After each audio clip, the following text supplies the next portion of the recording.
এই যে বলছি কটা মেয়েকে প্রপোজ করলে? সকালবেলা যে বললে যে মেয়েকে প্রপোজ করবো আমাকে বাদ দিয়ে, এদের কটা মেয়েকে প্রপোজ করলে?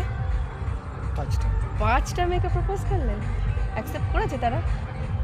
এই চাঁদ বদন থেকে কি অ্যাকসেপ্ট করলো? দুটো অলরেডি অ্যাকসেপ্টেড ছিল। ও দুটো অলরেডি অ্যাকসেপ্টেড ছিল? তাহলে এবার আমি কি করব? আমার কি হবে তাহলে এবার? তুমি তো ঘরওয়ালি। ও আচ্ছা, আমি ঘরওয়ালি, তুমি ঘরেও প্রেম করবা, মানে বিয়ে করা বউর সাথে প্রেম করবা আর বাইরেও তুমি প্রেম করবা? হ্যাঁ, রোজ রোজ মাংস ভাতের থেকে একদিন ডাল ভাত খাওয়াও দরকার। ও তাই? তাই নাকি? তো দেখো, এই চাঁদ বদন নিয়ে ও নাকি 5জনকে প্রপোজ করেছে, তার মধ্যে নাকি 2টো আগে থেকে অলরেডি ছিল, আবার নাকি 3জন অ্যাকসেপ্টও করেছে। এই মুখে প্রেম!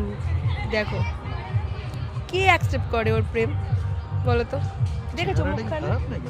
মুখখানা দেখেছো তুমি? আয়নায় গিয়ে মুখ দেখে আসো।